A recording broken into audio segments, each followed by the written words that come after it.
السلام علیکم ورحمۃ اللہ وبرکاتہ. بسم اللہ الرحمن الرحیم. الحمد للہ رب العالمین وبہ نستعین والصلاة والسلام علی رسولہ الامین نبینا محمد وعلی آلہ واصحابہ اجمعین. اما بعد.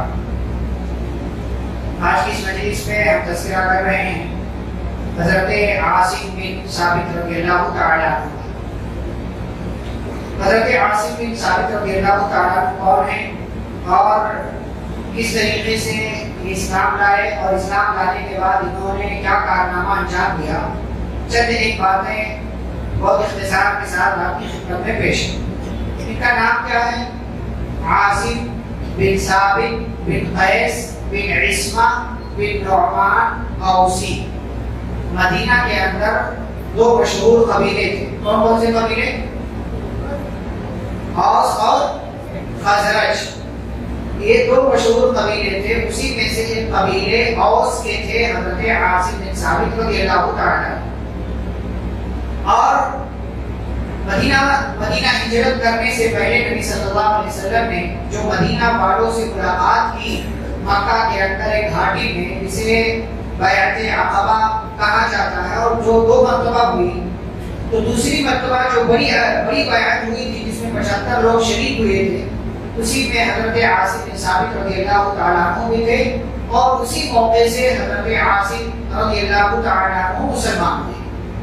آپ صلی اللہ علیہ وسلم ہجرت کر کے مدینہ آئے تو مدینہ میں انصار اور مہاجرین کے درمیان بھائی چارے کا جو رشتہ قائم کیا, تو حضرت عاصم بن ثابت رضی اللہ عنہ کا بھائی قرار دیا حضرت عبداللہ بن جحش رضی اللہ تعالیٰ عنہ.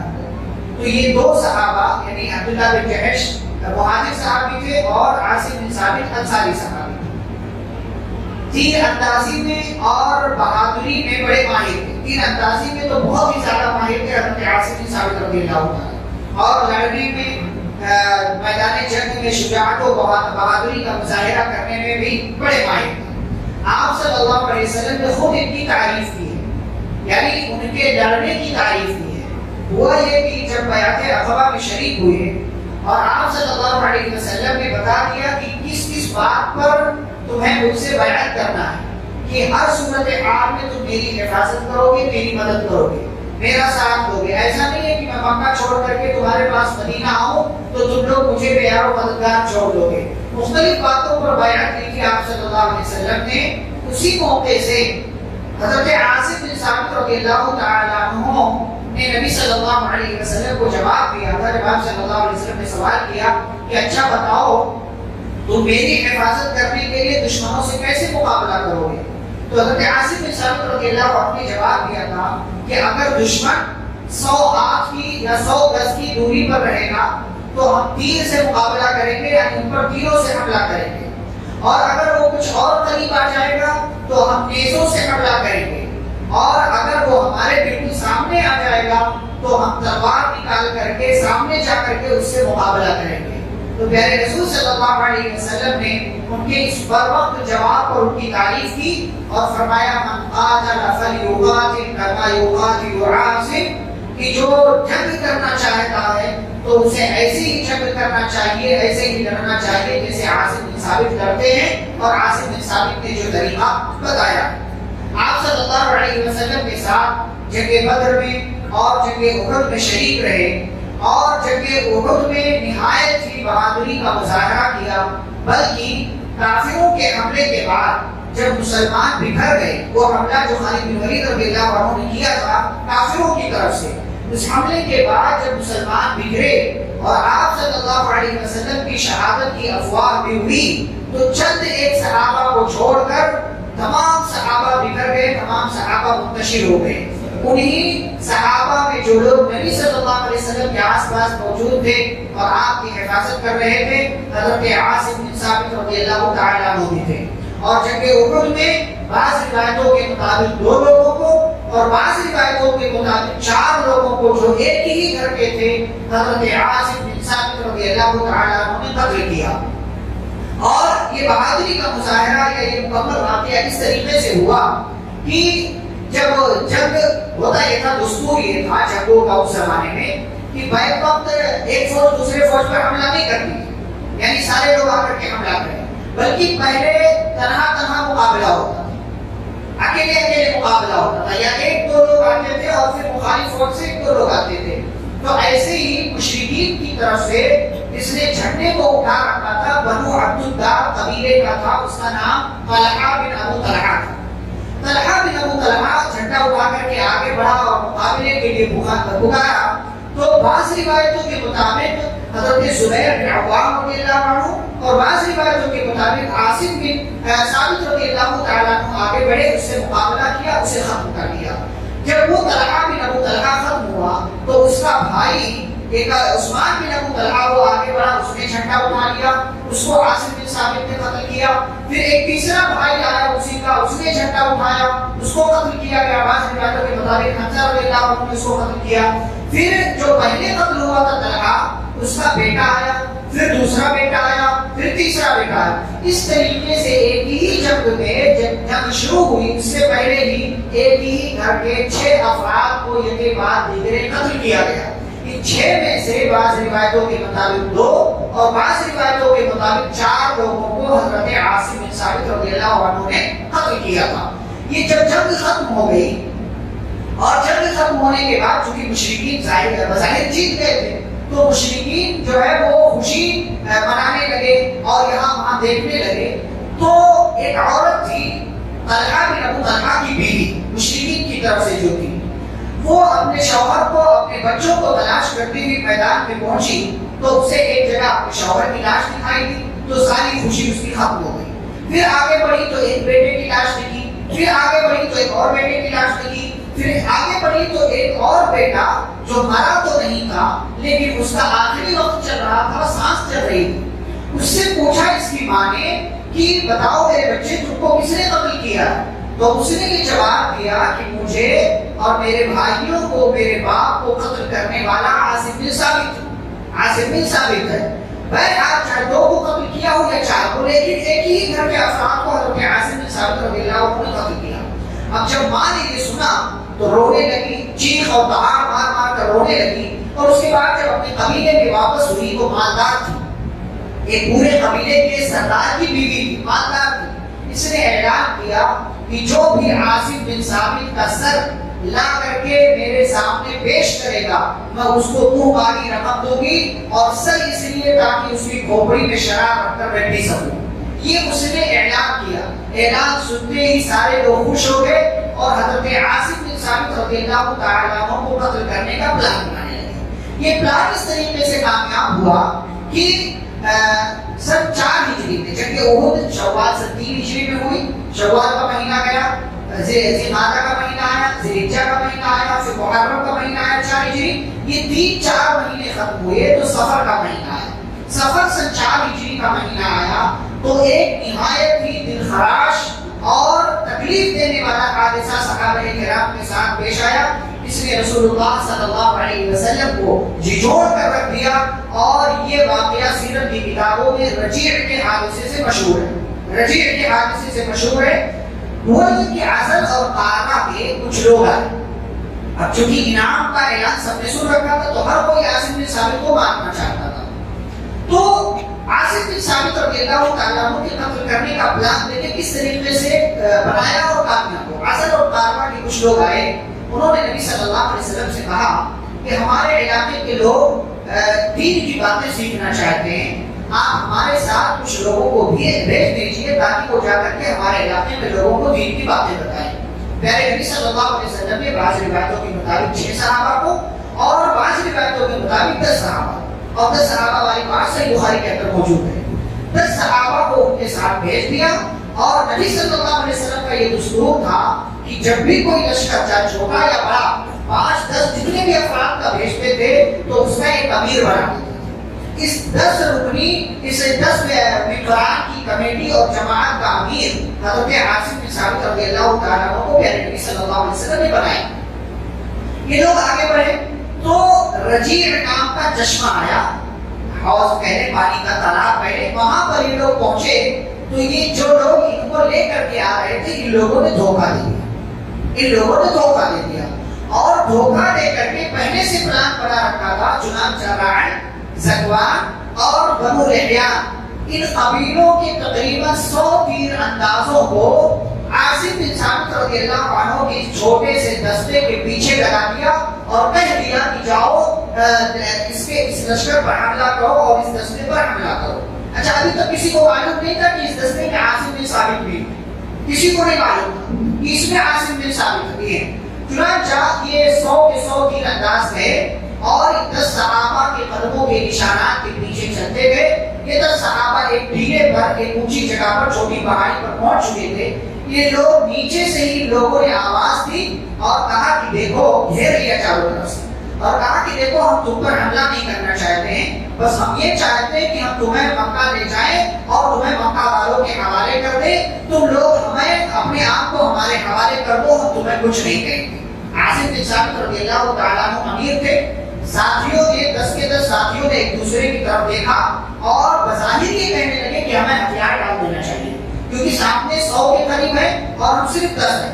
لیکن عاصم بن ثابت رضی اللہ عنہ نے کہا نہیں, میں تو ہتھیار نہیں ڈالوں, میں ہتھیار نہیں ڈالوں گا, میں مقابلہ کروں گا. چنانچہ جب امیر نے کہہ دیا کہ میں مقابلہ کروں گا, سارے لوگوں نے بات مان لیا اور مقابلہ کرنے کے لیے تیار ہو گئے. ادھر سے ان لوگوں نے تیر اندازی کرنا شروع کر دیا, تیروں سے حملہ کرنا شروع کر دیا اور 7 صحابہ مقابلہ کرتے ہوئے شہید ہو گئے. 7 صحابہ جب شہید ہوئے, میں عاصم بن ثابت رضی اللہ عنہ بھی شہید ہو گئے. 3 صحابہ باقی بچے. یہ 3 صحابہ کون ہیں؟ ایک خبیب بن عدی, ایک زید بن دسنہ اور تیسرے صحابی کا نام نہیں معلوم. یہ تینوں صحابہ باقی بچے. یہ ٹیلے سے نیچے اتر آئے یہ بتلانے کے لیے کہ بھائی ہم تمہاری بات قبول کرتے ہیں, چلو ہمیں مکہ والوں کے حوالے کر دو. لیکن جیسے ہی یہ لوگ نیچے اترے, پھر سے ان لوگوں نے اپنی بات کو پیچھے چھوڑ دیا, مکر گئے اپنی بات سے اور تاج سے, رسی نما چیز ہوتی, تاج سے ان کے جو ہے گردن کو باندھ دیا, جکڑ لیا, ان کو قید کر لیا, ان کو قید کر لیا گیا. اب جب قید کر لیا گیا تو ایک تیسرے ساتھی جن کا نام میں نے ذکر نہیں کیا ہے, انہوں نے جو ہے مقابلہ کرنے کی بات کہی, کوشش کی اپنی طرف سے, ان کو بھی قتل کر دیا گیا, وہ بھی شہید ہو گئے. تو گویا کہ 8 صحابہ شہید.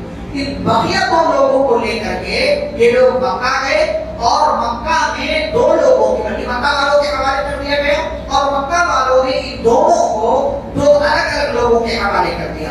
خبیب بن عدی کو عقبہ بن حارث کے حوالے کیا گیا اور زید بن دسنہ کو صفوان بن معطل کے حوالے کیا گیا. کیوں؟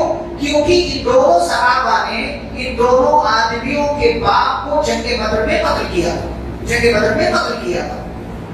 خبیب بن عدی رضی اللہ تعالیٰ عنہ کو سولی دینے کا فیصلہ کیا گیا, انہیں مار دینے کا فیصلہ کیا گیا, انہیں قتل کر دیا جائے گا. تو خبیب بن عدی رضی اللہ تعالیٰ عنہ نے کہا قتل ہونے سے پہلے کہ اگر تم لوگ مجھے اجازت دو تو میں 2 رکعت نماز پڑھنا چاہتا ہوں, 2 رکعت نماز پڑھنا چاہتا ہوں. اجازت مل گئی, نماز پڑھی, دعا کیا اللہ رب العالمین سے کہ اللہ ان میں سے کسی کو بھی نہیں چھوڑنا, سب کو پکڑ لے. خبیب بن عدی رضی اللہ عنہ نے نماز ادا کی اور نماز ادا کرنے کے بعد فارغ ہوئے تو مشرکین سے کہا دیکھو اگر مجھے اس بات کا ڈر نہ ہوتا کہ تم لوگ یہ کہو کہ تو خبیب قتل ہونے کے ڈر سے اپنی نماز کو لمبی کر رہا تو میں اپنی نماز کو اور لمبی کرتا, لیکن مجھے ڈر تھا کہ تم لوگ سوچو گے کہ قتل ہونے کے ڈر سے یہ نماز کو اور لمبی پڑھ رہا. بہرحال اس کے بعد ابو سفیان نے کہا, جو مسلمان نہیں تھے, کہنے لگے خبیب کیا تم اس بات کو پسند کرو گے کہ آج تمہاری جگہ پر تمہارے نبی محمد صلی اللہ علیہ وسلم ہو؟ تو خبیب بن عدی رضی اللہ عنہ نے جواب دیا تھا کہ مجھے یہ بھی گوارا نہیں کہ میری جگہ نبی ہو, یہ تو اور زیادہ گوارا نہیں, مجھے یہ بات بھی گوارا نہیں ہے کہ میرے بدلے نبی صلی اللہ علیہ وسلم کے پیر میں کانٹا بھی چبھ جائے. اور اس کے بعد حضرت خبیب بن عدی رضی اللہ تعالیٰ عنہ کو قتل کر دیا گیا اور قتل کرنے والا جیسا کہ میں نے کہا عقبہ بن حارث تھا, کیونکہ اس کے باپ کو خبیب بن عدی نے جنگ بدر میں قتل کیا تھا. خبیب بن عدی وہ پہلے انسان ہیں جنہوں نے قتل ہونے سے پہلے 2 رکعت نماز پڑھنے کا طریقہ جو ہے سب سے پہلے انہوں نے نماز ادا کیا اور بعد میں اس قسم کے کئی واقعات صحابہ کرام سے ملتے ہیں. دوسرے صحابی زید بن دسنہ کو صفوان بن معطل نے اپنے باپ کے بدلے قتل کیا. اچھا یہ واقعہ ادھر ہو گیا. اب ادھر عاصم بن ثابت کی بات کرتے ہیں رضی اللہ تعالیٰ عنہ. ہوا یہ کہ جب یہ لشکر مطلب یہ 10 کے 10 صحابہ قتل کر دیے گئے, شہید ہو گئے, تو بعد میں یہ خبر ہوئی اور اسی طریقے سے معلوم ہوئی کہ ان 10 میں سے ایک بندہ تو وہی تھا جو عاصم بن ثابت تھا, جس کے قتل کرنے پر جو ہے انعام کا اعلان تھا کہ اس کا سر لایا جائے. چنانچہ لوگ تلاش میں نکل پڑے کہ عاصم بن ثابت کا سر بیان کر کے ہم اس عورت کے سامنے پیش کر دیں گے اور ہمیں ممالی رقم مل جائے گی، ممانا انعام مل جائے گا۔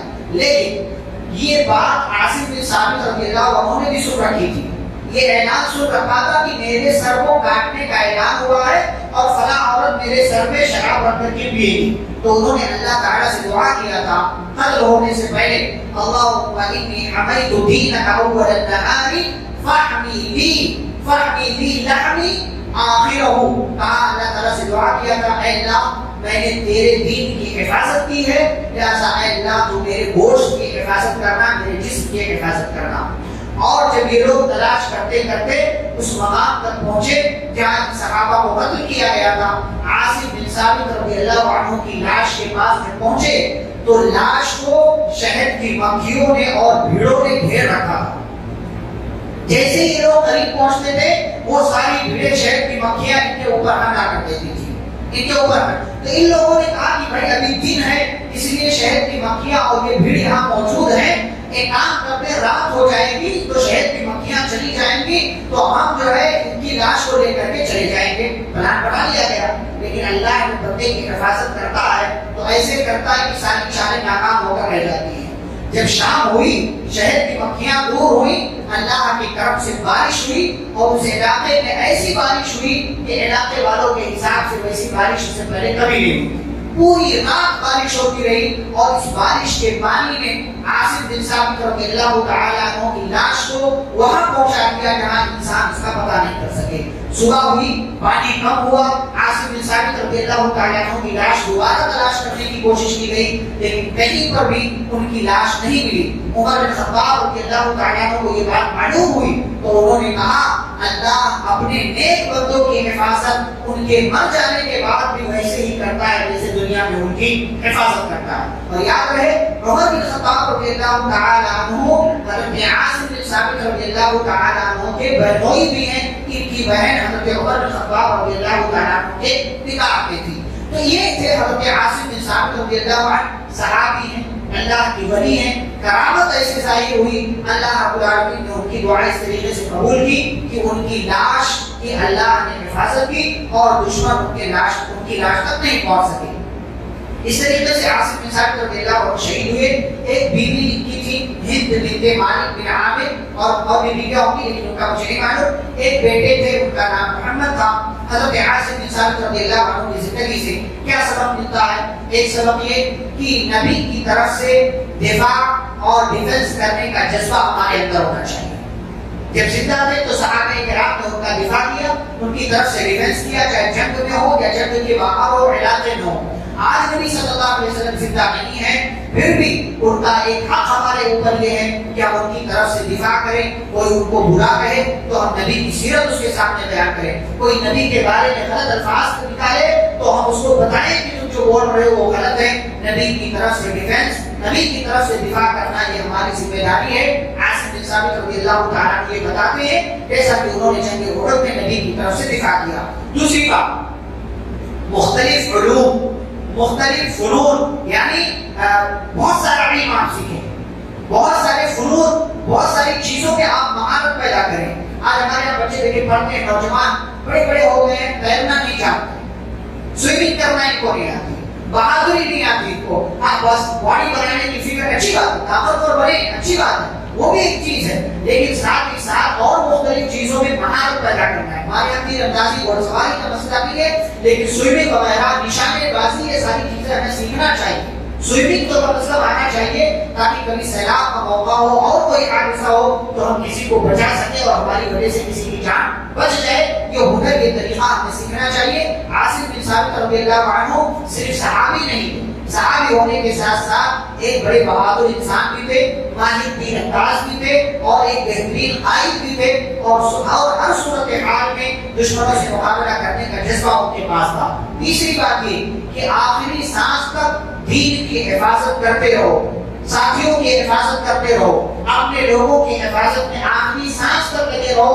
ہماری وجہ سے ہمارے دین پر آنچ نہیں آنی چاہیے اور ہماری وجہ سے ہمارے کسی ساتھی کو تکلیف نہیں ہونا چاہیے، بلکہ ہماری وجہ سے ہمارے ساتھی کو فائدہ ہونا چاہیے۔ آخری بات کہ اللہ کے دین کی حفاظت کرو، اللہ آپ کی حفاظت کرے گا۔ حضرت عاصم بن ثابت رضی اللہ عنہ اللہ کے حفاظت میں لگے رہے. دعا بھی یہی کیا, اے اللہ میں نے تیرے دین کی حفاظت کی ہے, اس کا واسطہ لے کر کے میں تجھ سے سوال کرتا ہوں کہ تو میری لاش کی حفاظت کرنا. اللہ نے ان کے دین کی حفاظت کرنے کی وجہ سے اللہ نے عاصم بن ثابت رضی اللہ عنہ کی حفاظت کی. آپ اللہ کے دین کی حفاظت کریں, اللہ رب العالمین آپ کی حفاظت کرے گا اور آپ کو دشمنوں سے اور ہر قسم کے حادثات اور پریشانیوں سے محفوظ رکھے گا. اللہ رب العالمین سے دعا ہے اللہ ہمیں صحابہ کرام سے محبت کرنے اور ان کے جیسا ایمان اپنے اندر پیدا کرنے کی توفیق عطا فرما. آمین. صلی اللہ علیہ نبی کریم. سبحانک اللہم و بحمدک, اشہد ان لا الہ الا انت, استغفرک و اتوب الیک. والسلام علیکم ورحمۃ اللہ وبرکاتہ.